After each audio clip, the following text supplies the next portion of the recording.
exercícios até dar uma passada. Vocês podem enviar os exercícios na hora que eu terminar essa primeira revisão. Tá? Não, até os, como essa parte é toda a revisão, até os postulados da mecânica quântica tá dentro desse bloco. Tudo bem, então. Tá? E assim, eu botei lá a lista para vocês se organizarem. Eu quero que vocês entreguem, porque né, o Henrique vai ser, eu tinha me confundido, vai ser o Henrique o monitor de vocês. Eu pedi para ele ver com vocês quando fica melhor para vocês. A gente criou um grupo e colocou o Caio. Não, mas aí troca, é tudo dá no mesmo, o Caio e Henrique é a mesma coisa. Aí vocês botem ele, porque ele vai ser o monitor de vocês, beleza? Pessoal, a última coisa que eu falei na última aula foi soma direta, tá? De subespaços. Tá? Eu vou começar no próximo assunto, beleza? Então vamos lá.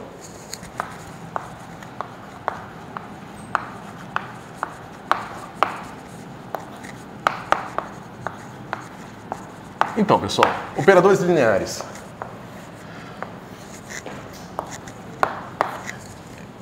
A gente pode achar à primeira vista que o estudo dos operadores lineares, na verdade, é secundário na mecânica quântica. Tá certo? Mas a gente vai ver que, na verdade, o oposto é verdade. Os operadores são tudo o que a gente sabe da mecânica quântica. O espaço de Hilbert e as representações são secundários, no sentido de que tem um teorema que prova que qualquer representação de um certo tipo de álgebra de operadores, tá, é unitariamente equivalente a outro. Eu vou falar de equivalência unitária, tá? No sentido de que não depende da maneira que você representa a física, tá certo? Quem define tudo são os operadores, tá certo? Por isso que quando você vai para a teoria de campos e as pessoas vão para a teoria de campos mais abstrata, vão para o que se chama de álgebra C-estrela, onde você estuda meramente a álgebra dos operadores de campos sem entrar no detalhe da representação. Tá certo? E, de certa forma, a gente vai tentar fazer um pouco disso aqui também. Tudo que a gente vai ver sobre simetrias e transformações é baseado no estudo de operadores. E a gente vai pegar o espaço dos operadores, vai pegar um subespaço dos operadores, que é um subespaço muito importante, tá certo? Que forma a álgebra de Lie. E essas álgebras de Lie são as álgebras que vão formar todos os conjuntos de transformações do nosso espaço. E quando a gente estudar toda a parte de momento angular, nada mais vai ser do que a teoria de representações de álgebras de Lie do grupo de rotação. Tá certo? Qual a importância das álgebras de Lie? Porque esse Eu vou falar bastante disso. Esse curso tem muita álgebra de Lie. Mas as álgebras de Lie basicamente são os blocos de construção que você usa para construir os grupos de Lie. E os grupos de Lie nada mais são do que grupos que são deformáveis. Ou seja, toda transformação que você consegue deformar na identidade, né, exceto por detalhes técnicos que não vale a pena entrar agora aqui, forma um grupo de Lie. Então, por exemplo, translação. Eu pego um objeto e translado. Isso aqui forma um grupo de Lie, porque eu posso transladar muito, mas eu posso transladar menos, e eu posso transladar tão perto da identidade quanto eu quiser. Ou seja, eu posso fazer translações infinitesimais. Rotação, mesma coisa. Eu posso fazer rotações, qualquer tipo de rotação. Muita rotação, 180 graus, menos, até a rotação ser praticamente zero. Tá certo? E esses grupos todos formam, essas transformações todas formam grupos de Lie. Grupo por quê? Porque se eu faço uma translação e faço outra, é igual a fazer uma só. Se eu faço uma rotação e depois outra, é igual a fazer uma só. Tá certo? E esses grupos todos têm propriedades geométricas, algébricas muito importantes. Tanto que você pegar o grupo de translação e rotação, é o que a gente chama de grupo de Galileu. Tá certo? Né? Mais uma translação temporal. Esse grupo de Galileu é o que basicamente define a mecânica clássica, né? Não relativística. Se você for olhar a mesma coisa na relatividade restrita, você vai chegar no grupo de Poincaré, que tem as 4 translações, 3 espaciais e uma temporal, mais as rotações e os boosts, que é o que a gente chama, que a gente usa para denotar a mudança de referencial inercial. Tá certo? E é através do estudo das representações desses grupos que você faz todas as classificações das partículas na teoria de partículas em Minkowski. Tá certo? Então esses grupos eles são essenciais, entender como que eles aparecem na mecânica quântica também. Tá? Mas por mais que eles apareçam aqui na mecânica quântica, esses mesmos grupos de Lie já estão na mecânica clássica. Se vocês viram, por exemplo, parente de Poisson, então você tem um parente de Poisson de x com uma função de p. Né? Isso aqui dá o quê? Vamos ver se alguém está com a mecânica clássica boa na cabeça.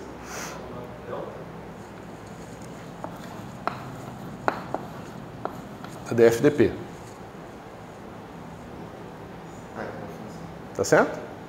Só lembrar que o parente Poisson vai ser DDX, DDP menos DDP, DDX.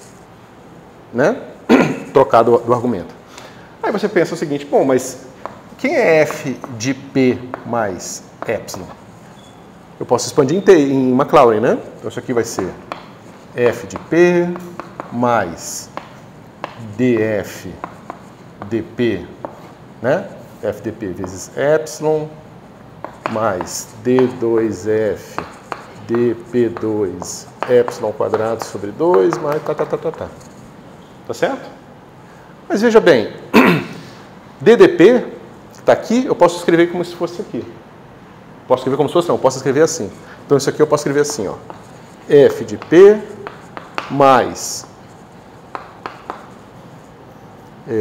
isso aqui sobre... Não, aqui não tem sobre nada ainda. De F Epsilon mais X F Epsilon quadrado sobre 2 fatorial, e posso fazer isso aqui, certo? Mas veja, isso aqui, ó,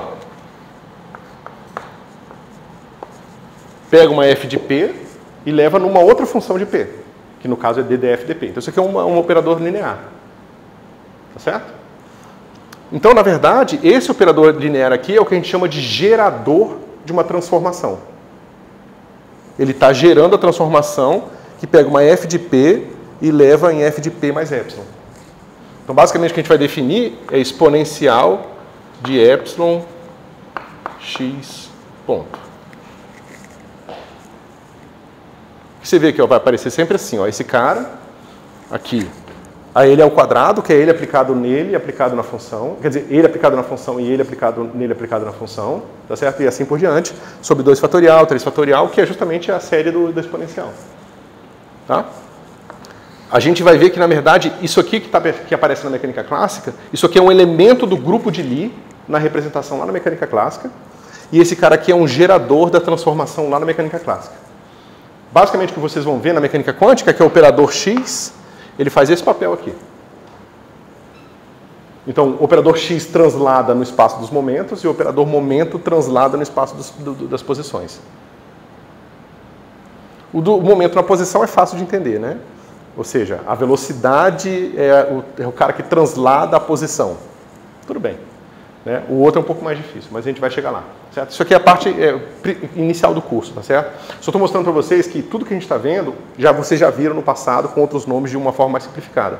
Tá certo? Ou seja, isso aqui são transformações lineares. Esse tipo especial de transformação linear forma um grupo de Lie. E esses grupos de Lie aqui definem álgebras de Lie. E essas álgebras de Lie definem grupos de Lie. Tá certo? Na mecânica quântica é um pouco mais complicado porque são representações projetivas e isso tem vários detalhes associados. Tá certo? Professor, uma dúvida, porque quando a gente estudou isso daí, em analítica, a gente trabalhava mais com simetrias contínuas e que você falou que você pode aproximar ele da identidade tanto quanto a gente queira. Isso. O grupo de Lie também é definido segundo simetrias discretas? Aí já não é mais o grupo de Lie. Mas a gente tem os grupos discretos também. Certo? Geralmente, por exemplo, você pegar o O3, é o grupo de rotações tridimensionais. É o grupo que deixa a identidade invariante. Tá certo? É uma maneira de você falar que é o grupo que preserva o produto interno em coordenadas cartesianas. Tá certo? Exatamente. Só que esse cara aqui, ele possui todas as rotações, mas ele também possui transformações que pegam, por exemplo, um vetor que tem Vx, Vy, Vz, e leva em menos Vx, menos Vy, menos Vz. Tentem encontrar uma rotação que faz isso aqui.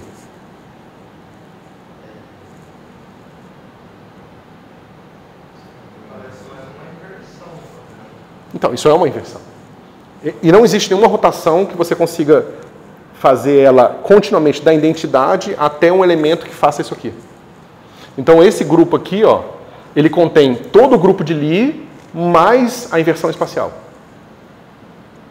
Aí, esse grupo, ou seja, SO3, que são somente aquelas que são deformáveis na identidade, mais a inversão espacial, forma esse grupo aqui. Isso vai ser importante para a gente também. A gente vai estudar todos esses grupos, tá? A gente vai estudar esse grupo aqui e esse grupo aqui. Inclusive, a gente vai ver exemplos em que a inversão espacial não é simetria da teoria, que é o que aparece na eletrofraca. A gente vai ver isso nesse curso. Certo? Vai ser muito importante. Tá? Ou seja, a eletrofraca escolhe se o certo é assim ou assado. O que é estranho, tá? Ou seja, a eletrofraca escolhe se tem que ser destro ou se tem que ser canhoto. É sério. A natureza diz isso pra gente. A gente não sabe bem porquê, mas diz. Tá bom? Vamos lá?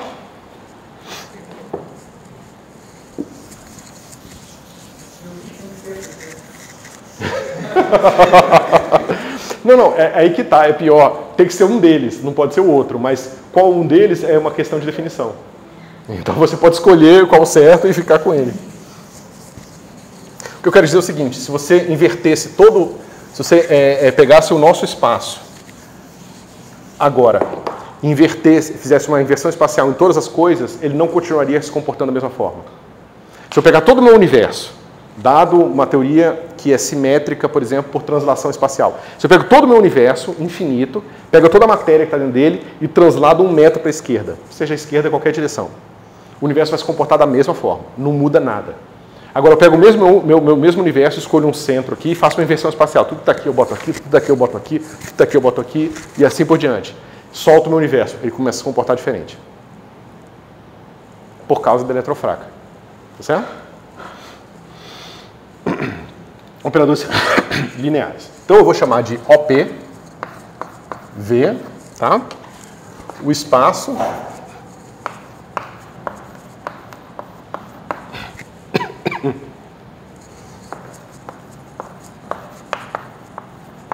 das transformações lineares em V. Ômega pertence ao PV, de forma que ômega leva um elemento de V e um elemento de V. Tá certo?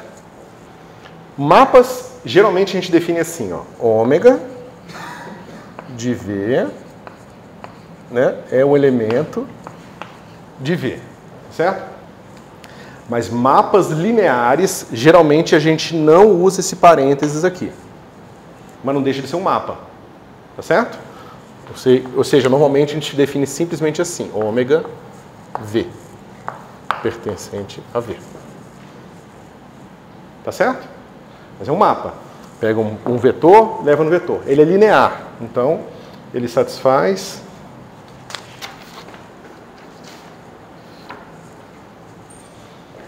antes de eu falar de linearidade, a gente também usa a notação ômega V para ser idêntico de ômega V. Tá certo? Vai ficar mais claro porque a gente usa essa notação aqui mais para frente, quando a gente for definir o que acontece quando a gente pega uma transformação linear e tenta definir ela no espaço dual. Tá certo? Então, a gente simplesmente denota, isso aqui é uma identidade, tá? Toda vez que eu botar o ômega dentro do cat ou fora do cat, tanto faz, quando for no cat, certo? Isso vai ser uma maneira de ajudar a gente a fazer a transformação de Bras em cats e vice-versa, tá bom? Pra vocês não esquecerem. Beleza. Então, uma transformação ela é linear, tá? Então, ele satisfaz ômega de A, V, mais B, U, vai ser igual a ômega de V, mais B, ômega de U. Tá certo? Aqui, pessoal, eu estou definindo também que ômega, que é uma transformação linear, atuando na multiplicação por um escalar, é igual à multiplicação do escalar do resultado da aplicação de ômega em V. Pode parecer banal isso aqui, mas em algumas situações a gente vai ter operadores que, quando passarem para o escalar, toma o complexo conjugado dele. Mas a gente não vai... Esqueçam isso, tá? Só estou dizendo porque isso aqui não é à toa, tá? Existem razões para a gente definir essa propriedade e para depois não usar ela mais para frente. Tá bom? Ok. Por enquanto, sim. Ó, veja bem, a sua pergunta, atuar na direita, significa o quê? Significa atuar nos vetores. Mas é só o que faz sentido mesmo. Certo? Eu estava pensando, por exemplo, se eu tenho um Bra, e aí depois... Mas lembra, o Bra nada mais é do que um elemento do V estrela. A gente tem que ver como que a gente, dado uma transformação em V, como é que a gente define uma mesma transformação, ou uma transformação associada, que a gente vai chamar de transformação adjunta no V estrela. Tá certo? São duas coisas. Beleza.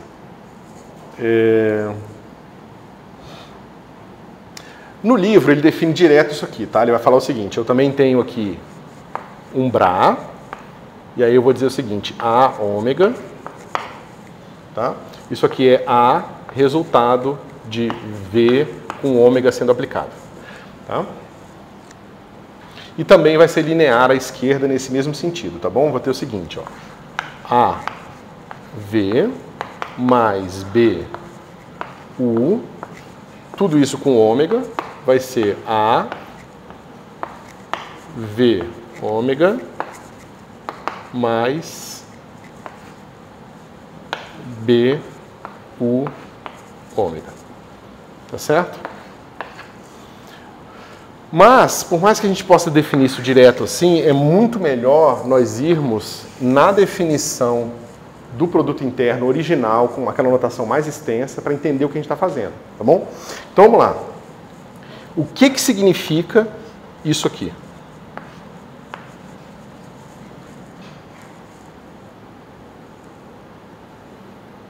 Porque, veja, dado o que eu falei, não tem nenhuma maneira de vocês entenderem o que significa isso aqui. Tá certo? Eu preciso definir. Como é meio que natural, o livro não se preocupa em definir, tá certo? Mas eu vou fazer a definição mais clara, justamente para vocês não ficarem confusos, tá certo? A gente sabe que o V em forma de Bra é uma maneira compacta de escrever o produto interno com V, de alguma coisa que eu ainda não defini. E o que significa isso aqui? Nada mais é do que o produto interno com o vetor V, tá? Com um ômega aplicado numa coisa que eu não defini ainda. Certo? Isso aqui não é a aplicação em V, no Bra. Certo? É isso aqui. Tanto que se você pegar esse cara aqui e operar ele no U, você sabe muito bem o que você tem que fazer. Você aplica o ômega no U, pega o resultado e aplica em V. Que nada mais é do que isso aqui que eu escrevi matematicamente. Certo? Beleza.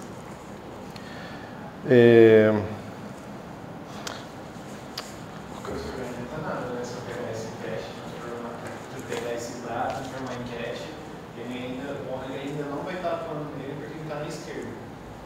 Eu digo transpor e pegar o complexo conjugado. Calma, porque a gente nem vai ser isso em algumas circunstâncias, mas não vai ser, não sempre. Tá certo? A gente vai chegar lá. Então vamos lá.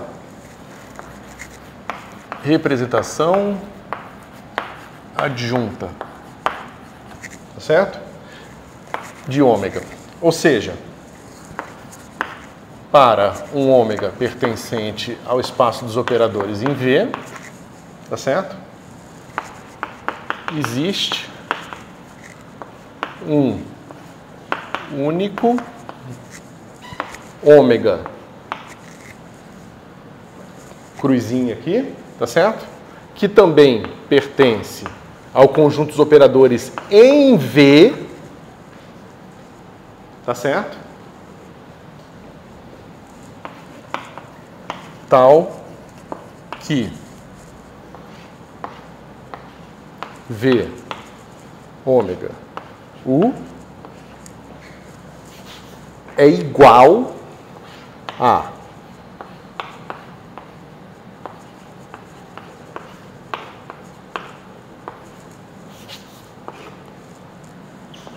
para qualquer V e U pertencente a V.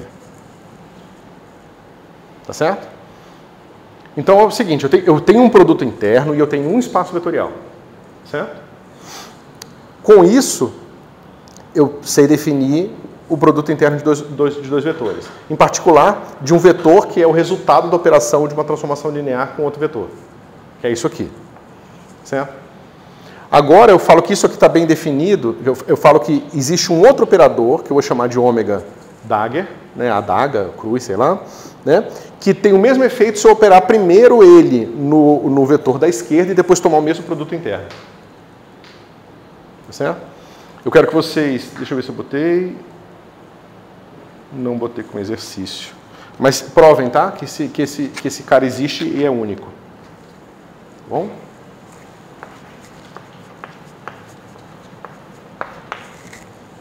Beleza?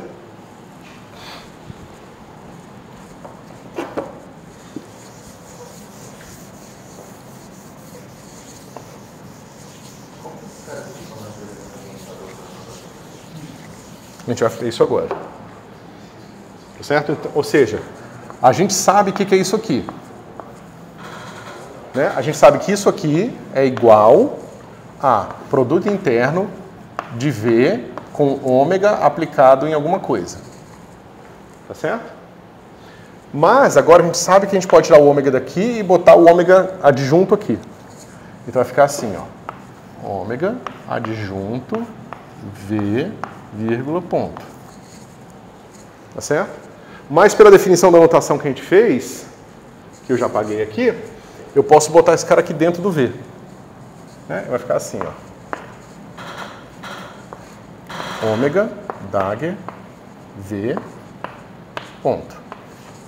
Mas isso aqui nada mais é do que a definição de ômega, dagger, V. Tá certo? Então o ômega, ele entra no Bra ganhando o dagger. Tá certo? É fácil vocês mostrarem também. Deixa eu ver se eu botei. Eu acho que eu não botei isso como exercício, eu ter colocado. Não. Mostrar que ômega dagger é igual a ômega. Tá certo? A versão disso tudo aqui, do ponto de vista da análise funcional, é bem mais complicada, tá? Isso aqui, tudo que eu estou falando, é bem simples do ponto de vista de espaços vetoriais de dimensão finita, tá? Mas a gente não vai entrar nos detalhes agora disso aqui. Certo? Então, se isso aqui é verdade, então você ainda pode dizer que V ômega dagger é igual a ômega V. Certo?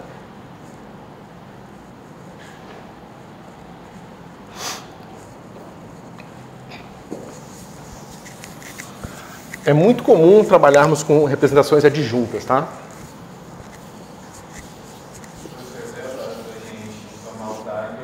A definição do que é dagger é simplesmente uma operação inversa ao mesmo operador. Não é inversa, é uma equivalente. Ou seja, se você sabe calcular esse produto interno aqui, você tem que inventar um outro operador que está, de certa forma, associado a esse, que dá o mesmo efeito no produto interno, mas se colocado agora na entrada da esquerda. Você vê que, então, o caráter autoadjunto eu ainda não defini, mas o operador adjunto está intimamente relacionado ao produto interno. Se você muda o produto interno, você muda quem são os adjuntos. Né?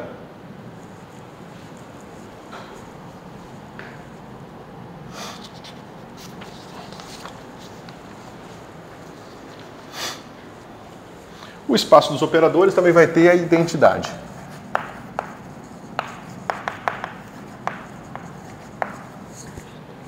Ou seja, um operador pertence ao espaço dos OP e que tem o seguinte efeito. Identidade atuando em V, né, que a gente já falou que é simplesmente esse cara aqui, é igual a V. Tá certo? Naturalmente, V ao quadrado é igual a identidade ao quadrado é igual a identidade. Tá certo? Beleza. Além disso, é muito simples provar que A representação adjunta da identidade é a própria identidade. Certo? Façam isso se vocês não tiverem clareza. Produto de operadores.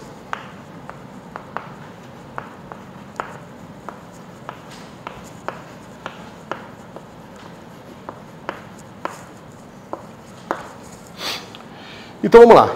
Como que eu defino o que é ômega, dado ômega e lambda maiúsculo pertencente ao espaço dos operadores? Tá? O produto lambda ômega, atuando em V, é definido como ômega aplicando no resultado de lambda aplicando no resultado de ômega em V. Tá certo? Ou seja, o que é o produto de uma transformação linear com outra? É aquela transformação linear que você obtém quando você aplica primeiro essa e depois aquela. Isso é definição do produto de operadores. Tá certo? Isso vai ser muito importante. As pessoas às vezes erram o produto de P chapéu com X chapéu, porque elas não entendem isso aqui. Que isso é definido assim. Aí pega o DDX, atua no X, dá 1 e acha que o resultado está certo. Mas não, porque você define o operador assim, o produto entre eles com esse V aqui. Por mais que depois você possa jogar esse V fora da sua expressão, se você não lembrar que o V está lá, você erra na hora de fazer a conta. Porque o DDX não vai ter a regra do produto atuando no psi de X também, aí você não vai encontrar o comutador correto de X e P. Certo? Então é importante entender como que a gente define produto de operações lineares. Certo? Ok. E dado um produto de operadores, a gente pode definir um segundo produto de operadores.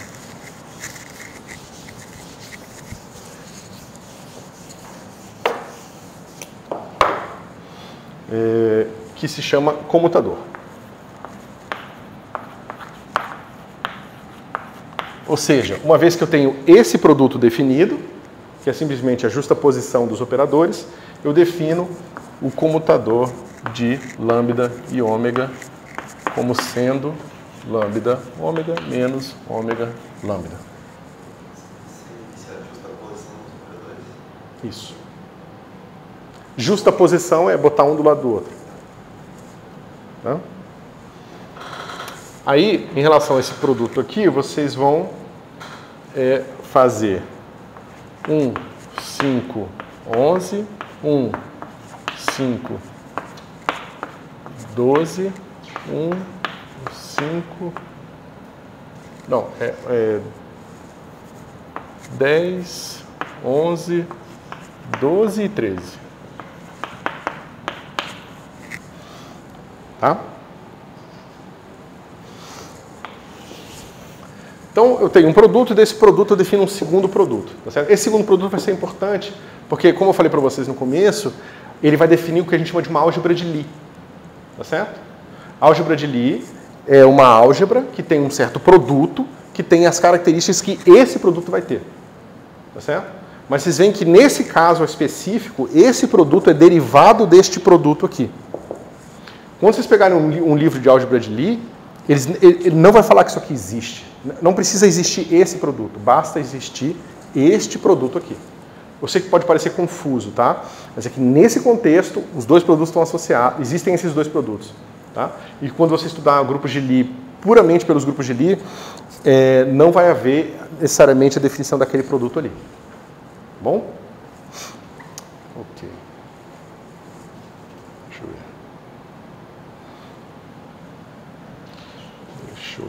Agora vamos ver que temos os produtos em OPV. Vamos lá. Então a gente sabe que isso aqui eu quero que vocês provem, tá? É bem fácil, tá? Gama, ômega e lambda pertencem a OPV, tá certo? Então é fácil mostrar aqui. É fácil, pessoal, mas é o tipo de exercício que se você nunca fizer, você vai ficar sempre confuso. E vai dar um tiltzinho na hora de tentar fazer pela primeira vez. Algumas pessoas não, algumas pessoas sim, mas é importante, tá? Ou seja, isso aqui é igual a isso aqui. Tá? Ou seja, esse produto de transformações lineares é associativo. Tá?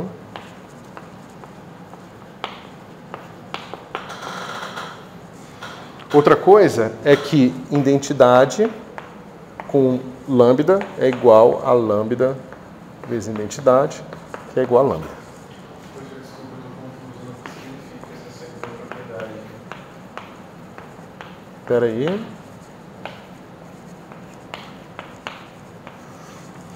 Eu estou mostrando que existe esse produto definido. Vou mostrar que existem dois produtos definidos no espaço dos operadores. Tá? O primeiro produto é esse aqui, que a gente acabou de definir. Tá certo? E eu estou falando para vocês que ele é associativo. Ou seja, pega um vetor V, aplica ômega, aplica lambda e aplica gama. Tá certo? Você vai obter um resultado. Agora, aplica o gama ômega primeiro, depois aplica o lambda. Ou faz depois só o primeiro gama, depois os outros dois. Você vai ver que o resultado é igual. E assim você prova que ele é associativo. Por isso que eu falei, é um pouco abstrato provar. Sim, o que está confuso para mim é porque se a ordem na qual eu vou aplicar os operadores não importa. A ordem importa, é importantíssimo. Então, eu entendi o que significa ser associativo, porque, deixa eu ver se eu entendi. Nessa primeiro lado da igualdade, assim, gama, entre parênteses, ômega lambda. Eu vou estar aplicando primeiro lambda, aí depois no resultado eu aplico o ômega, e no resultado eu aplico o gama. Cuidado. Dessa igualdade. Cuidado. Porque isso aqui, ó. Pega esse cara aqui. Usa essa definição aqui. Aí vai dar isso aqui. Aí você aplica esse cara aqui, naquela definição ali. Aí vai dar o ômega aqui. Aí você vai obter isso que você falou. Ômega aplicado, depois lambda aplicado, depois gama aplicado. Agora você usa isso aqui primeiro. Lembra que isso aqui pressupõe um parênteses aqui. Usa aquela definição ali, chama isso aqui de operador A. Então, usando aquela definição ali, vai estar assim, lambda e A. Aí, pela definição, vai dar lambda aplicado em V e depois A aplicado em V. Só quem é A? É o produto. Como é que você faz? Você abre usando de novo aquela definição. Vai dar a mesma coisa. Então, você provou que isso aqui é igual a essa coisa que você falou e esse cara também é igual a essa coisa que você falou. Logo, isso é igual a isso. É assim que se prova. Então, a sua dúvida é tão óbvio que o que eu preciso fazer para provar? Mas é só o óbvio que você precisa fazer. Mas às vezes fazer o óbvio é difícil na matemática. Você não sabe como que você faz o óbvio. Certo? Mas você entendeu? Tá? Ou seja, o produto é associativo e tem um elemento neutro. Tá?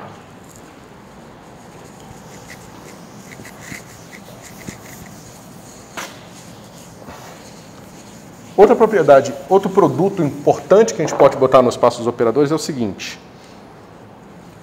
Vamos definir.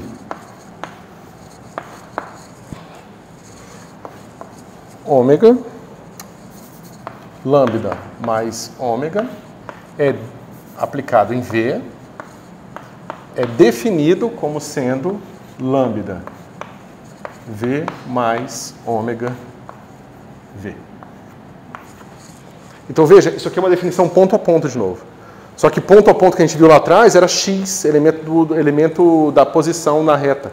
Agora a soma que eu estou puxando para cá, veja, é a soma de vetores. Eu estou puxando a soma de vetores para a soma de operadores. Olha que interessante. Eu peguei a soma do corpo e puxei para o espaço dos vetores, defini soma nos vetores. Aí eu peguei a soma dos vetores, que já é diferente da soma do corpo, e puxei para os operadores, defini a soma de operadores. Tá certo? Na matemática a gente está sempre fazendo isso. Tá certo? E, estranhamente, obtendo coisas diferentes, né? Porque em princípio poderia parecer que a gente está fazendo sempre a mesma coisa, mas não, tá? Aqui é a soma de operadores, tá bom? Os operadores são diferentes do corpo. Ah, tá. Né? Objetos diferentes.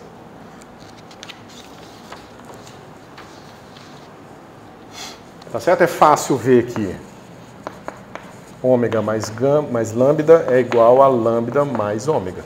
Basta olhar essa definição aqui, porque a soma de vetores é comutativa, logo a soma de operadores é comutativa também. Pode falar.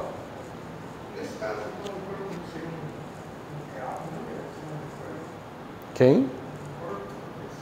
Não, o corpo é, os operadores não. Isso aqui não é um elemento do corpo, tá? Isso aqui são os operadores. São transformações lineares. O que talvez te confunda é o fato de que a multiplicação pelo escalar, que a gente definiu lá atrás, quando a gente definiu o espaço vetorial, é um elemento do espaço dos operadores.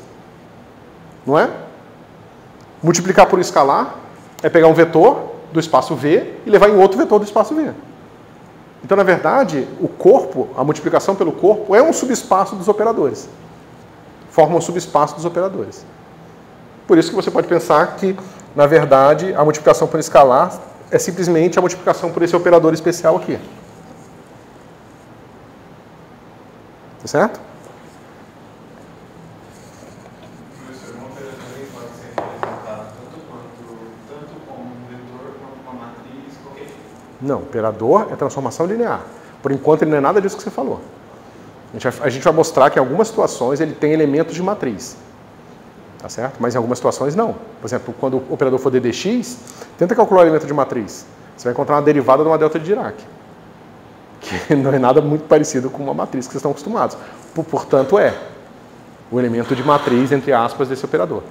Então, isso é uma transformação linear. A forma com que ela vai ser representada pode variar de cada vez. Exatamente. Essa é isso que eu quero que vocês entendam profundamente, assim, que vocês integrem a cabeça de vocês, entendeu? Ok. Então, a gente define agora o operador zero como elemento de OP. Já é um terceiro zero, tá? Lembra, eu tenho o zero, que é o do elemento corpo, eu tenho o zero elemento do espaço vetorial, agora eu tenho o zero elemento do conjunto dos operadores, que é definido como o operador que pega qualquer vetor e leva no vetor zero. Tá?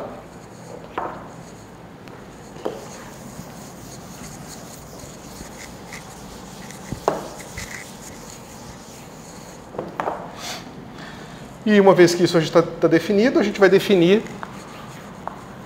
o operador inverso aditivo, tá certo? Que tem a seguinte propriedade: ômega mais o operador inverso aditivo de ômega é igual ao operador zero. Tá certo?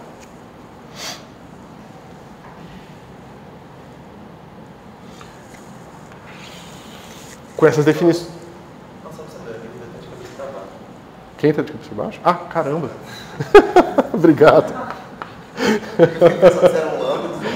Não, minha cabeça estava escrevendo lambda, o V virou lambda, desculpa. Tá.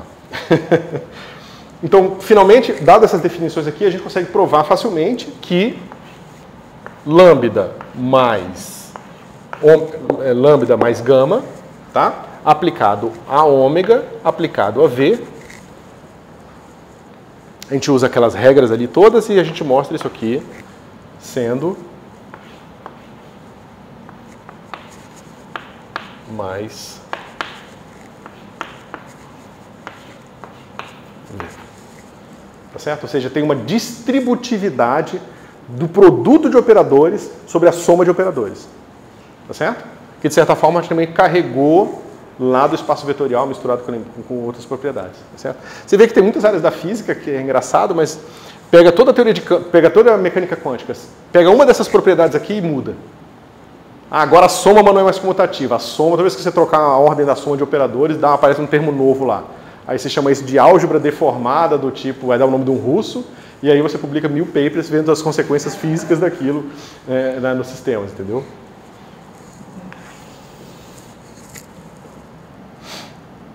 Então, os operadores formam um anel associativo. Um anel não comutativo.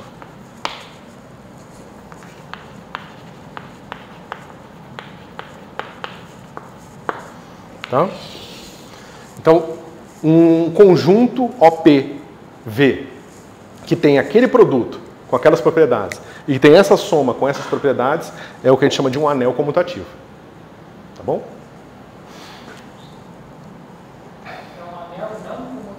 É um anel não comutativo. Desculpa, deixa eu entender. A comutação e essas operações formam um anel não comutativo. Isso. Isso. Tá? Bom.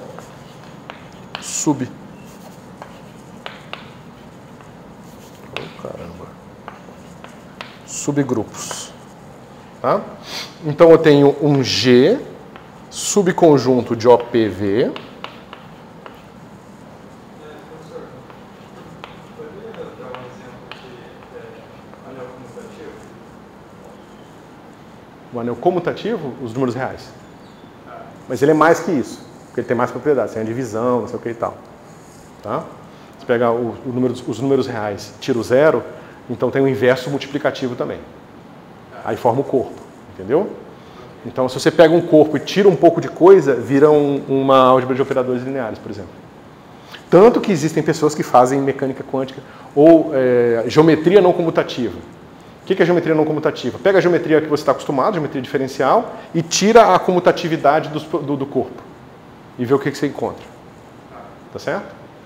Por exemplo, quando você vai trabalhar você quer definir uma ação para um campo fermiônico.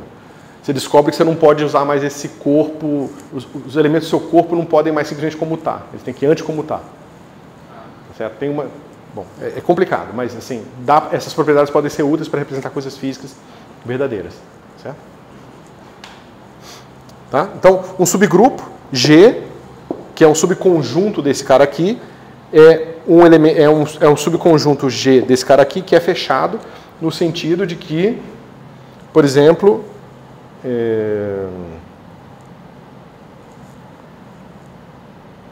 no sentido de... Espera um pouquinho, não é isso que eu queria falar. Ou seja, se eu tenho lambda e ômega pertencente a G, tá? Lambda, ômega também pertence a G. Certo? Isso é um subgrupo fechado. Bom? Mas eu posso ter um subgrupo que é fechado sobre um outro produto, que é o produto comutador. Tá certo? Ou seja, eu posso ter um outro subgrupo que é fechado assim.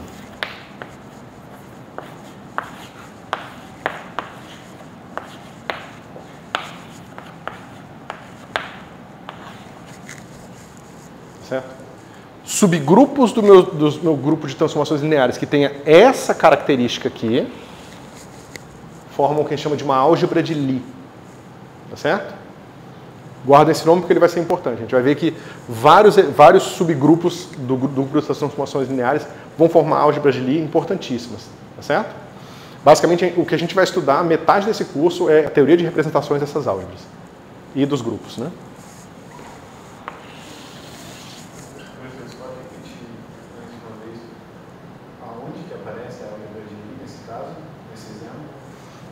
Pega o... Vou pegar um exemplo menos... Pega, por exemplo, PX, chapéu e PY, chapéu. Você já viram isso em mecânica quântica, né? Isso aqui você vai pensar no tipo menos IH cortado DDX, menos IH cortado DDY. Tá certo? Esses caras comutam. Tá certo? Se eles comutam, significa que o comutador deles está dentro do grupo. Porque todo grupo tem o elemento zero. Né? Todo subconjunto ali tem que ter o elemento zero. Tá certo? Então esse cara aqui forma uma álgebra de Lie comutativa. Nesse caso, uma álgebra de Lie comutativa. E se você for estudar o grupo associado a essa álgebra de Lie, vai ser o grupo das translações no plano. Certo? Mas a gente vai ver isso explicitamente, tá? Como eu falei, tem um capítulo inteiro só para ver essas coisas. Tá? E eu quero que vocês provem, não é difícil, é só chato, que ômega, lambda, gama, mais.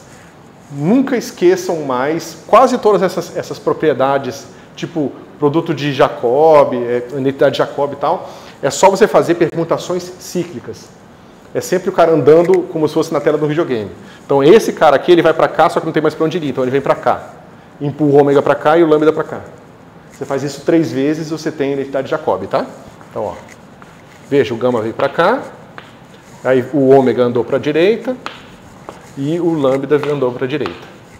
Mas anda ciclicamente de novo agora aqui. O lambda vem para cá, o gama vem para cá e o ômega vem para cá. E isso aqui é igual a 0. Tá certo? Então vocês vejam que a álgebra de Lie não é associativa. Ela pode até ser comutativa, mas ela não é associativa. Por exemplo, aquela Px e Py é comutativo, mas não é associativo. Associativo seria isso aqui, né? A álgebra de Lie seria associativa se isso aqui fosse igual ao quê? A isso aqui.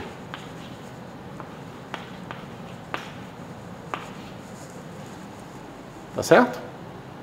Você vê que esse cara aqui, ó, eu posso mudar esse cara aqui de posição, fica menos, ele vem para cá. Então eu teria isso aqui, só que eu tenho um terceiro termo aqui extra.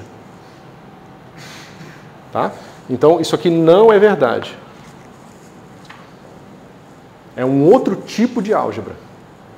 Tá? Álgebra de Lie, por isso que tem esse nome.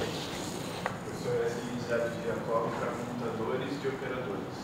Comutador de operadores lineares. Aí é fácil de provar, porque basta você lembrar que o comutador pode ser escrito em termos do produto de transformações lineares, que é simplesmente a justaposição. Aí você tem um monte de polinômio cúbico aqui nesses operadores, e aí você vai ver que vai aparecer, né, uma versão com mais, uma com menos, uma com mais, com menos, vai cortar todo mundo e vai dar o 0. Tá certo? Quando você abrir, né, 2 vezes 2, 4 termos, mais 4 termos, mais 4 termos. Tá bom? Dá uma continha, bom, não é difícil, só é longa. Ok. Outras propriedades importantes para vocês provarem, que vão ser bastante úteis na hora de fazer conta, é ômega, lambda, gama é igual. É sempre assim, ó. O que está na esquerda, sai para a esquerda. O que está na direita, sai para a direita. Então, sai primeiro o lambda para a esquerda, aí dá ômega, gama, mais o gama saindo para a direita. Ômega, lambda, gama. Tá? Provem isso aqui. E provem também a mesma coisa para cá. Tá? Aqui vai dar ômega, lambda, gama, mesma coisa. Ômega sai para a esquerda, lambda, gama, mais ômega, gama, e aí sai o lambda para a direita. Tá bom?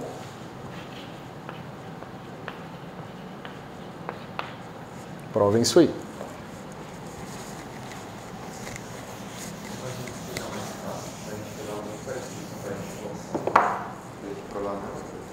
Porque os parentes de Poisson formam a álgebra de Lie.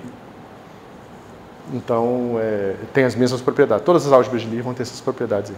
Quer dizer, não, estou falando besteira. Eu falei não vale, tá? Porque isso aqui não está definido numa álgebra de Lie pura. Porque aqui eu preciso definir o que é o produto de um operador com o outro, mas não o comutador de um com o outro. Na álgebra de Lie só existe comutador. Na hora que aparece isso aqui, já está fora da álgebra de Lie. Tá certo? Mas aquilo ali sim, tá? Isso aqui sim é uma álgebra de Lie. Aí no caso da álgebra de Lie, isso aqui é parte da definição de ser uma álgebra de Lie. E aqui o que eu estou fazendo é identificando dentro de uma outra álgebra um subconjunto dela que tem essas propriedades e que, portanto, é também uma álgebra de Lie.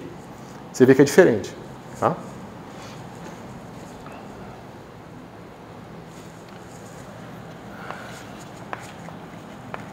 Quando existe ômega menos 1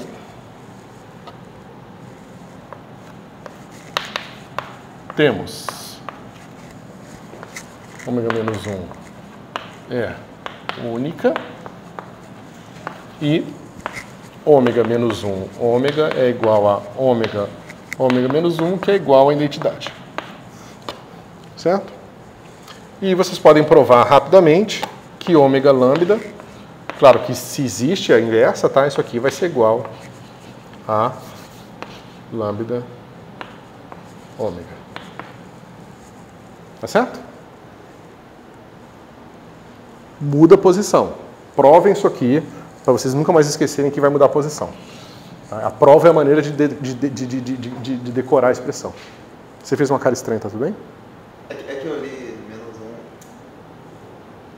Eu não tinha entendido o texto depois que eu entendi. Ah, tá. Agora sim, a gente pode falar de elementos de matriz.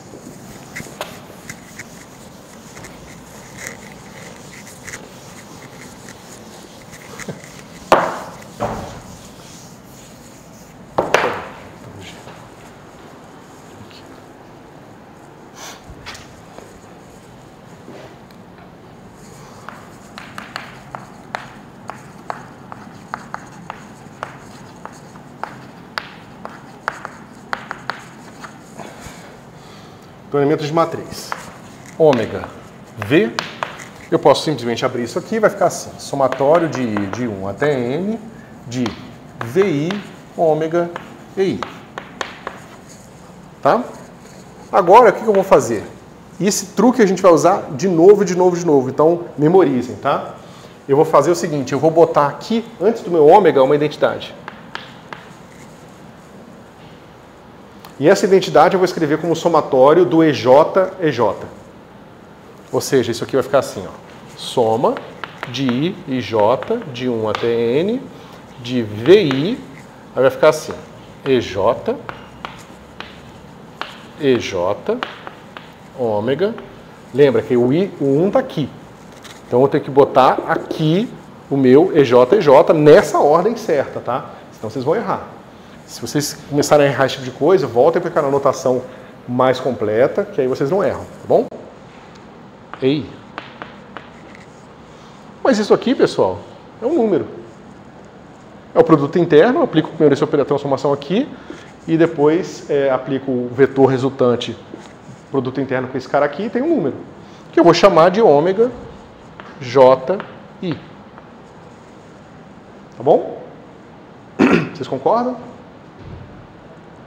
Ok. Então isso aqui vai ser assim. Soma de IJ de 1 até N de ômega JI VI. Tudo isso aqui é J.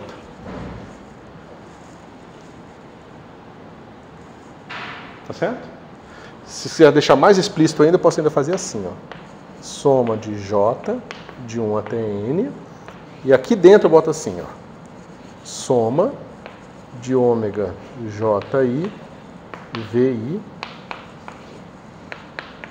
1 até N EJ. Você vê então que as novas componentes do meu vetor transformados por ômega são simplesmente dados por essa soma aqui, ó. Ômega JI VI. Tem uma cara de produto de matriz. De matriz, né? Uma matriz quadrada por uma matriz coluna. Tá certo?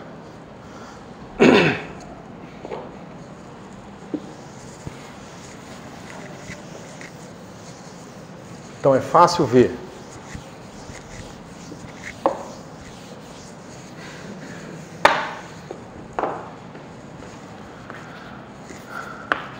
Na representação canônica,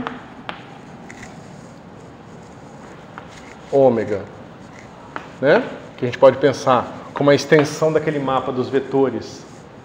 Né? Lembra que eu pego um vetor do espaço vetorial e levo no elemento de Rn ou de Cn. Eu pego esse mesmo mapa e levo agora as transformações lineares do meu espaço vetorial nas transformações lineares do Rn. Tá certo? Então esse cara aqui, tá? Eu posso escrever como sendo uma matriz assim, ó. Ômega 1, 1, ômega 1, 2, ômega 1, N, ômega 2, 1, ômega 2, 2, ômega 2N, ômega N1, ômega N2, ômega NN. Eu entendi o espaço de baixo ali, mas na hora que você colocou a identidade ali, identidade ali, né? O que você fez ali? Eu só não entendi essa parte. Você usou a propriedade ali? Eu usei isso aqui. Identidade é igual somatório. Aí eu botei J, tanto faz, tá? DJ, EJ. Tá. Ah, tá. Tá bom. Só isso. Aí eu já juntei os somatórios e tal. É só isso. Tá? Então você tem que, de fato, esses operadores lineares, eles podem ser sempre escritos como matrizes. Certo? Por isso que geralmente os livros nem fazem a distinção entre o operador linear e a matriz. Parece que as duas coisas são a mesma coisa, mas não são. Tá certo? Por que eu estou fazendo a distinção? Porque a gente vai precisar entender operadores lineares em contextos onde eles são operadores diferenciais. Onde os elementos de matriz são muito mais complicados. Certo? Por mais que eles possam existir. Quando você tem uma base no espaço de Hilbert, uma base é sempre contável, a gente vai ver isso, o operador linear também vai ter uma representação contável. Tá? Ou seja, vai ter elementos de matriz. Por mais que seja uma matriz infinita, ainda vai ser uma matriz bonitinha. Tá certo? Vamos relembrar só aqui o que é algo ser contável. Contável quando existe um mapa entre a coisa que você está definindo como contável e o Z, os inteiros. Tá? Só isso. Tá?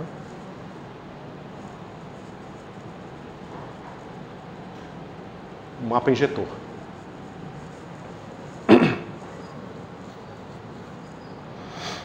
Ok. Fazer 1.6.1.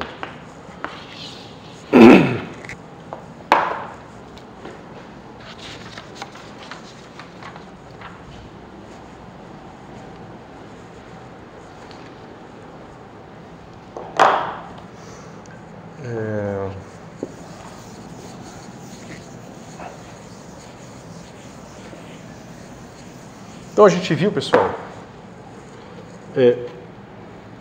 que a gente tem nossa identidade, que vai ser essa somatória aqui, de 1 até n, desses caras aqui. Ó. Mas vamos estudar um pouco esses objetos aqui, porque eles são interessantes para a gente. Tá? Então, digamos que eu vou definir PI como sendo só um desses caras. PI. O que acontece quando eu calcular PI ao quadrado?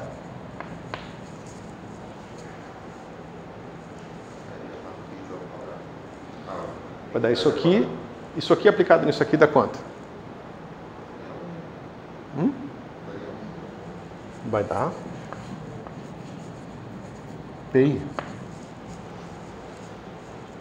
Esses operadores aqui, eles são I. Deixa eu ver se eu escrevi aqui. Idempotente.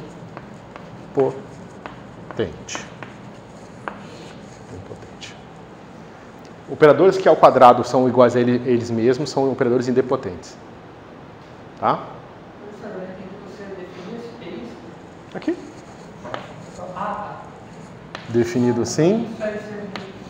Ele é o quadrado disso aqui. Tá certo? Por que esse cara aqui é importante? Porque ele te dá uma noção de projeção. Pensa que eu tenho meu vetor V. Agora eu posso escrever ele sempre assim, né? VI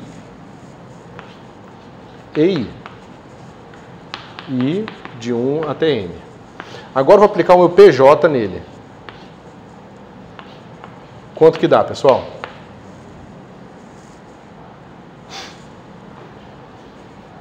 VJ, EJ. Sem soma. Estou pegando um vetor inteiro e estou selecionando só uma componente dele. Por isso que esse cara aqui se chama projetor. Tá certo? E se você pegar um conjunto completo de projetores, se você somar todos eles, você obtém a identidade. Porque se um cara seleciona só a j-esma componente, né, mas eu estou somando sobre todos, eu estou selecionando cada uma das componentes e estou somando todas. Então eu estou reconstruindo o meu próprio vetor. Tá certo? Vocês podem pensar também, de certa forma, que os vetores de projeção servem para representar matematicamente o ato da medida na mecânica quântica. Você tem um vetor de estados, aí você vai medir um certo operador autoadjunto, que tem um certo alto valor, aí você mede aquele alto valor, você vê qual alto valor você mediu, aí você fala, então o meu novo estado é o estado projetado com aquele alto valor, com aquele alto vetor. Tá certo? Porque ele vai pegar minha função de onda e vai selecionar só aquela entrada dela. Tá bom? Ok. Do ponto de vista, né? Então é fácil ver que esse cara é um projetor, e aí você pode ver também, ó, que PI, PJ é igual a 0 para todo I diferente de J, tá certo? E que, portanto, PI mais PJ ao quadrado é igual a PI mais PJ. Então, PI mais PJ também é um projetor e é também idempotente. Bom?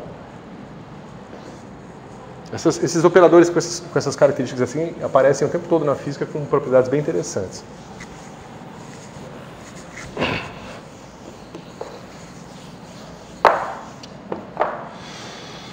Produto de operadores. Então vamos lá. Eu quero fazer o produto de ômega lambda. Aí o que eu vou fazer? Identidade, ômega, identidade, lambda, identidade. Tá certo? Isso aqui vai dar somatório de I, J, K, de 1 até N, de EI, ômega, EJ, lambda, EK, EK. Tá certo? Só que isso aqui, ó, é ômega IJ, e isso aqui é lambda JK. Tá certo? Então, isso aqui, somatório de JK até N, vai ser assim, ó. IJ, deixa eu até fazer separado. 1 até N, vai ser assim, ó. Ômega IJ, lambda JK, EI, EK. Então você vê que o elemento de matriz do produto, a gente pode identificar assim, ó, o produto ômega lambda, elemento de matriz IK. O elemento de matriz IK do produto ômega lambda é igual à soma sobre I dessas componentes aqui. Mas isso é um produto de matrizes. Então, o produto abstrato, estranho, que eu defini lá atrás, entre operadores lineares, quando o espaço é de dimensão finita, nada mais é do que o produto de matrizes. Só que isso não é verdade quando esse operador for um operador diferencial. Tá certo?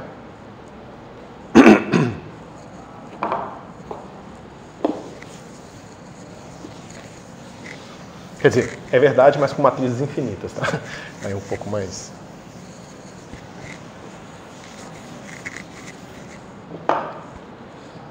Ou seja, isso aqui nada mais é do que ômega lambda. Tá? Lembrando que, né, esse cara aqui é aquela matriz do ômega e esse cara aqui é aquela matriz do lambda. Bom?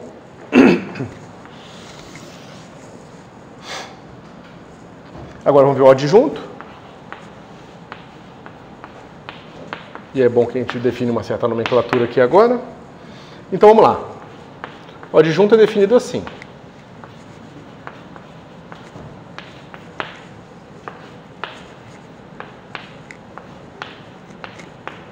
Veja, eu sempre voltando a das definições, tá? O adjunto é o operador linear ômega Dagger, tá? Que satisfaz essa expressão aqui, essa igualdade, para todos os Vs e Us. Se vale para todos os Vs e Us, vale se eu botar aqui meus elementos da base, tá bom? Se eu botar meus elementos da base aqui, vai ficar assim, ó. EI, ômega, EJ, tá certo? Lembra, isso aqui a gente chamou de ômega e J. E no lado direito, como é que vai ficar? Vai ficar assim. Ômega, lambda, aqui é EI, EJ. Mas a gente não deu nenhum nome para esses caras aqui. Tá certo? A gente não deu nome para esses caras aqui. Com esse cara aqui na esquerda. Tá certo? A gente deu nome para isso aqui. Que lembra, isso aqui é igual a isso aqui. Certo? Então como é que a gente faz? A gente usa a propriedade da simetria conjugada do produto interno. Que a gente pode trocar de lugar esses caras. Então vamos lá. Simetria conjugada diz pra gente que isso aqui vai ser igual a EJ, ômega, Dagger, EI, e o resultado disso aqui, eu tiro o complexo conjugado desse número. Tá certo? Mas isso aqui, eu posso usar minha definição agora de elementos de matriz de um operador diferencial, linear. Então isso aqui vai ser ômega, Dagger, JI, complexo conjugado. Tá certo? Nesse caso, por causa disso,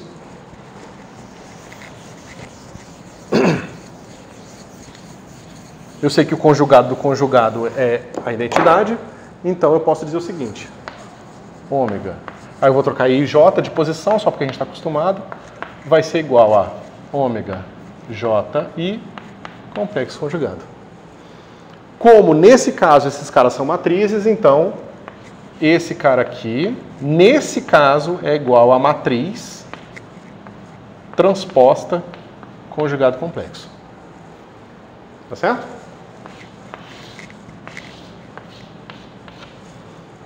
Tá? Agora, cuidado. Como é que é? Eu peguei essa mesma expressão aqui, ó. Isso aqui é uma expressão, tá? I, J. Agora, pega essa expressão aqui, troca I por J nela. E tira o complexo conjugado dos dois lados. É aquilo lá. Só isso. Tá? Agora, me diz aí. Isso aqui é PX, né? Tira o transposto disso aí.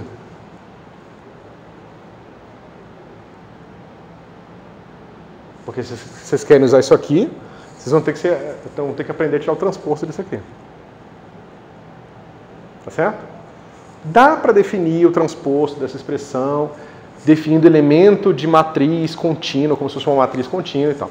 Só que muitas vezes isso não é conveniente, porque vai te dar expressões que estão bem fora do espaço de Hilbert e tal. Então, se você quiser saber o adjunto disso aqui, você tem que ver quem é o produto interno, você vai ver esse cara atuando no lado da direita, vai descobrir quem é ele atuando no lado da esquerda, tá certo?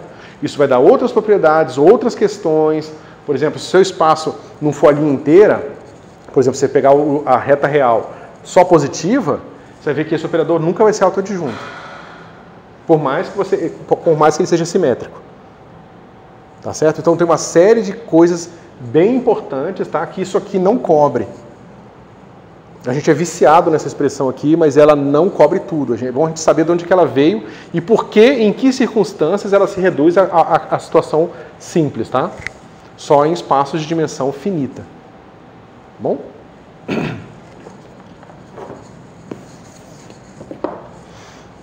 Ok.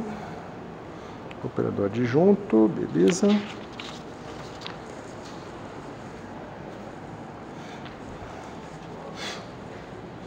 Mostrem que o adjunto do produto é igual ao produto dos adjuntos invertidos, tá?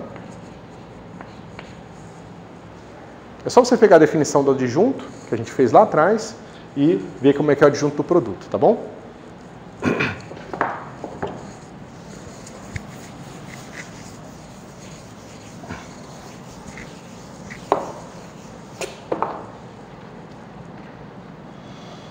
Bom, agora a gente vai definir aqui. operador auto adjunto ou hermitiano. Tá certo? O autoadjunto é aquele que ômega é igual ao ômega adjunto. Tá certo? Enquanto o hermitiano é a representação canônica, o adjunto é igual a ele mesmo, a representação canônica adjunta é igual a ela mesma. Tá? Então, cuidado. Essa restrição aqui, vista daqui, é muito mais clara, tá certo? Porque aqui eu estou dizendo que os elementos de matriz, porque eu já estou restrito ao espaço de dimensão finita, os elementos de matriz são iguais ao transposto conjugado complexo. Certo? Aqui é diferente, tá? Aqui é diferente. Veja, você tem uma coisa assim, ó, um espaço aqui que eu vou estar aplicando, que eu vou aplicar aqui, V, ômega, U. Isso aqui tem que ser igual a isso aqui. Um autoadjunto satisfaz isso aqui. Tá? Se isso aqui, se esse produto interno é uma integral no espaço das funções, onde eu pego a integral desse cara aqui vezes esse cara aqui, o complexo conjugado da representação desse cara em x, é aquilo que vocês estão acostumados, uma coisa assim do tipo integral de V estrela de x, aí eu tenho uma representação aqui, uma representação desse ômega no espaço das funções, porque esse cara é um abstrato. E essa é a representação dele no espaço das funções. Certo? Então eu tenho esse operador aqui atuando nessa função u de x aqui, dx. Tá certo? Você vê que esse operador aqui, ele pode ser simétrico no sentido de que eu pego o transposto conjugado complexo dele e dá o mesmo resultado. Mas na hora que eu tento tirar esse operador daqui e passar para cá, podem aparecer termos novos. Por exemplo, se essa minha integral aqui for de 0 a infinito, aqui, ó. Geralmente, esse operador aqui vai ser autoadjunto ou não, dependendo do que acontece com essas funções na origem. Tá certo? Então, essa restrição aqui... Veja, e cuidado, na literatura nem sempre se usa essa distinção que eu estou fazendo. Alguns lugares simplesmente chamam isso de sinônimo, tá?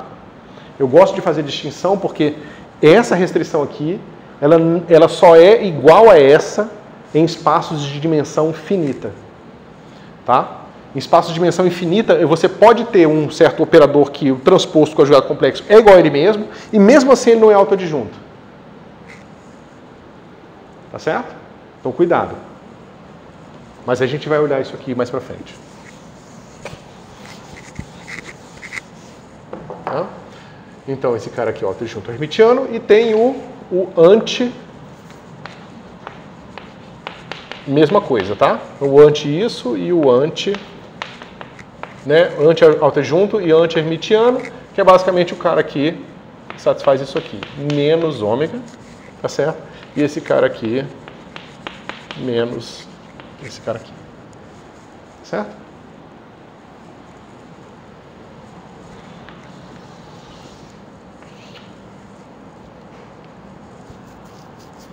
Dado um operador qualquer, fazer 1.6.3. E a gente define aqui um operador qualquer. Eu posso sempre pegar um operador qualquer e escrevê-lo assim, ó. Ômega mais ômega dagger sobre 2 mais ômega menos ômega dagger sobre 2. É fácil ver que esse operador é autoadjunto e esse aqui é anti-autoadjunto. Ou melhor, é fácil ver que esse é simétrico e esse aqui é antissimétrico. Certo? Mas não necessariamente autoadjunto. Tá bom?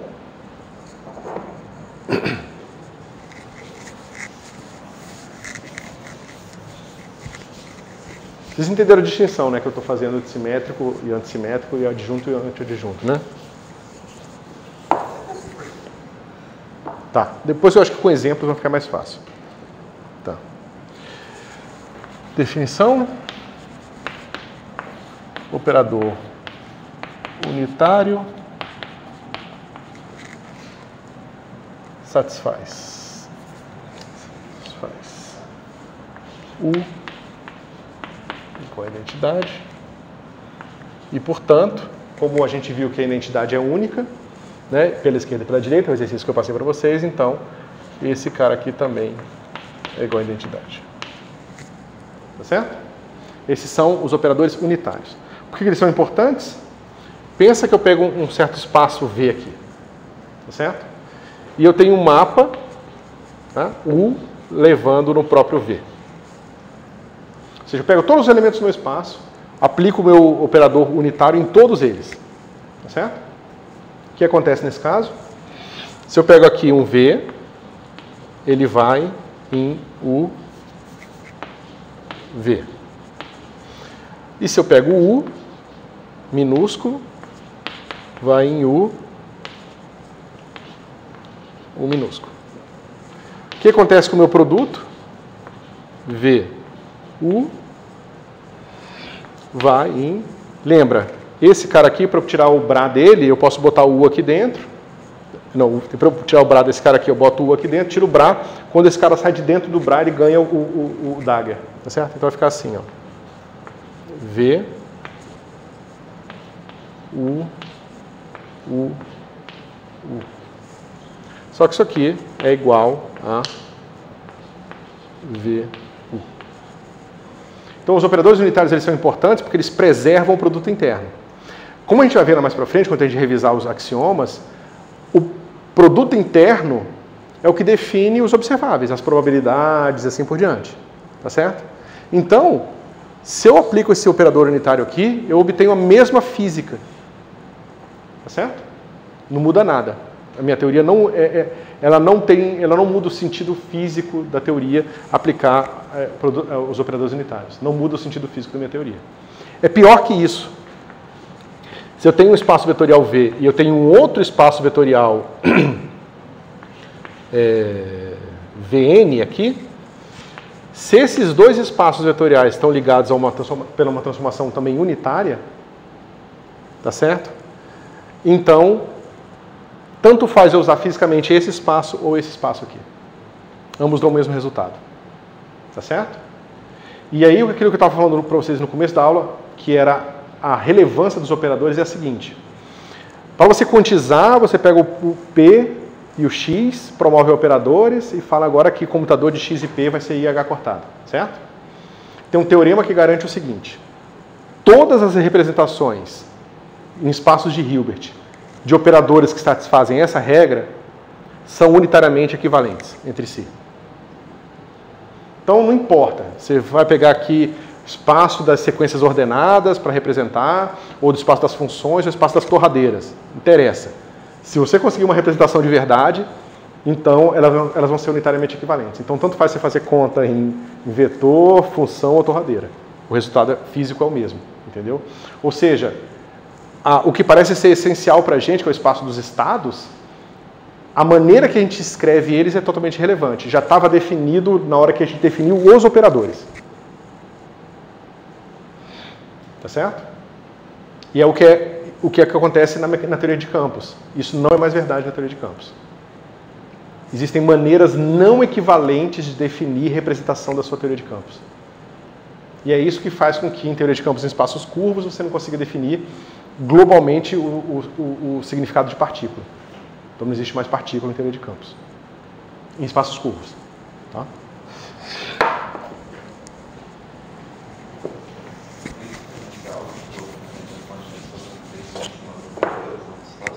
Isso. Exatamente.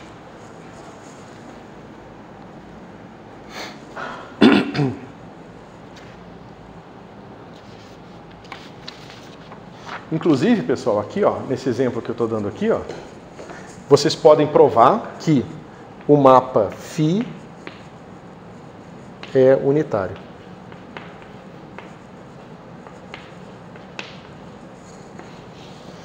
Lembra que eu defini o o mapa phi, que vai levar os vetores, né, do seu espaço V para o espaço das sequências ordenadas.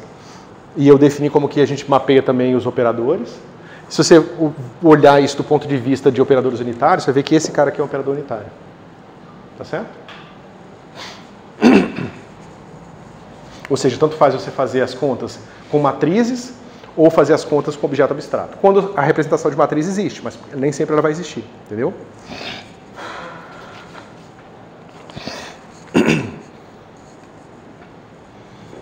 Mais um teorema.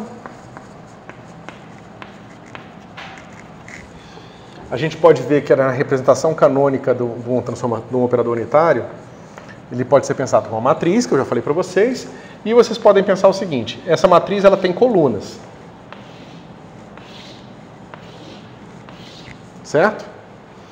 Essas colunas te dão vetores ortonormais. Isso é muito útil, tá, pessoal? Né? Então aqui eu tenho, a coluna 1, a coluna 2, a coluna 3, até a coluna N. Certo? Como é que a gente prova que esse cara aqui, que esses caras aqui, são vetores ortonormais? É fácil.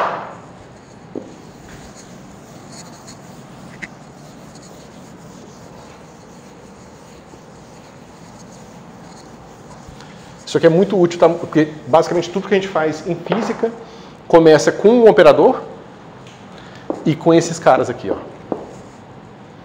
O que a gente vai descobrir quando a gente for trabalhar com os operadores mais básicos, que é tipo DDX, é que esses vetores aqui, eles não pertencem ao espaço de Hilbert. E por isso que nos obriga a definir as deltas de Dirac, certo? Mas a gente vai chegar lá. Então vamos lá. Então é fácil a gente ver o seguinte, ó. Esse cara, na representação canônica, vezes esse cara aqui, vai ser igual ao quê? Pega essa matriz aqui, que eu acabei de escrever, é uma matriz em bloco, né? Eu tenho um bloco aqui que são essas colunas. Como é que faz quando eu tiro o transposto dessas caras? Essa coluna vira essa linha, né? Essa vira essa vira a terceira, ou seja, essas colunas vão virando as linhas na mesma ordem. Então aqui eu tenho, ó, a mesma coluna 1, complexo conjugado. Eu vou botar aqui, ó, um complexo conjugado. Tá? Não é o complexo conjugado de 1, eu só estou dizendo que a primeira coluna complexo conjugada vai aparecer aqui, porque é esse cara aqui. A segunda coluna complexo conjugado aparece aqui. A terceira coluna complexo conjugado aparece aqui. A enésima coluna complexo conjugado aparece aqui. Tá certo? E aqui eu tenho a mesma coisa. Eu tenho a primeira coluna, a segunda coluna e a enésima coluna. Tá certo? Só que a gente sabe que isso aqui é identidade. E a identidade é assim, ó. 1, 0 para todo lado. 1, 0 para todo lado. E assim por diante. Tá certo? O que isso aqui diz pra gente? Produto de matriz. Linha vezes coluna. Primeira linha com a primeira coluna. Dá 1. Então esse cara aqui, eu posso pensar que é um vetor normalizado. A gente já viu que o complexo conjugado das componentes vezes as próprias componentes, somando tudo, é o produto interno. Certo? Então isso aqui com esse cara aqui dá 1. Mas esse com esse aqui dá 0. Esse dá 0, porque são todos esses zeros aqui. Segundo com primeiro dá 0. Segundo com segundo dá 1. Segundo com terceiro dá 0 e assim por diante. Tá certo? Então esses caras aqui, tá, formam o nosso... formam uma base ortonormal para o nosso problema. Certo? Todo operador unitário vai ter essa característica. Bom? Ok. Deixa eu ver. Bom, pessoal, acho que esse é um bom lugar para parar.